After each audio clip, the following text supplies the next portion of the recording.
अपने आत्मा वो समय आ गया है कि हम स्वयं अपने सदग्रंथों को पढ़ेंगे और यथार्थ मार्ग ग्रहण करेंगे।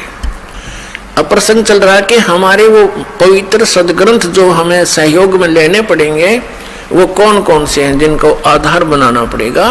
तो 5 तो ये वेद हो गए और 4 वेदों का सारांश उस सूक्ष्म को छोड़कर 4 वेदों का सारांश है श्रीमद् भगवत गीता। लेकिन श्रीमद् भगवत गीता बोली किसने है? ये सरपुरुष ने बोली है।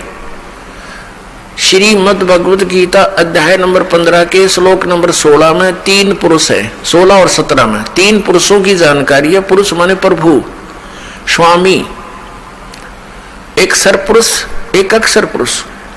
15वें अध्याय के 16वें श्लोक में 2 पुरुष बताए और इन दोनों की सतिथि बता दी कि ये भी और इनके अंतर्गत जितने प्राणी आते हैं वो सभी नाशवान हैं, जीव आत्मा किसी की नहीं मरती। और फिर गीता जी अध्याय नंबर 15 के श्लोक नंबर 17 में तुरंत कहा है कि उत्तम पुरुष है तू अन्य परमात्मा इति उदाहरत है। उत्तम पुरुष यानी श्रेष्ठ प्रभु, श्रेष्ठ परमात्मा तो कोई और है, स्वामी भगवान जिसे परमात्मा कहा जाता है। उत्तम पुरुष है तो अन्य परमात्मा इति उदाहरत है, जिसको परमात्मा कहा जाता है वो इन दोनों से अन्य है, सरपुरुष और अक्षर पुरुष से। और वही तीनों लोकों में प्रवेश करके शब्द का धारण पोषण करता है।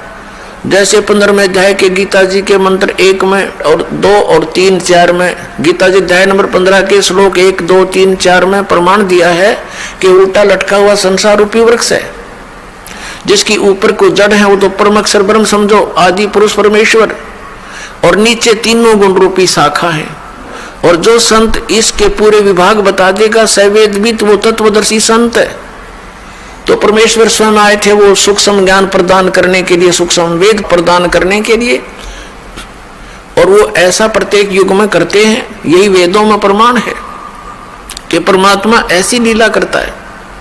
वो सह शरीर आता है और सह शरीर चला जाता है। वो साकार है, नर आकार है, मनुष्य दृश्य है वो परमात्मा। हमरे ही उनिहार है हमारा सृजनहार। उन महापुरुषों ने जिन्होंने परमात्मा को पाया उन्होंने भी ऐसा ही बताया।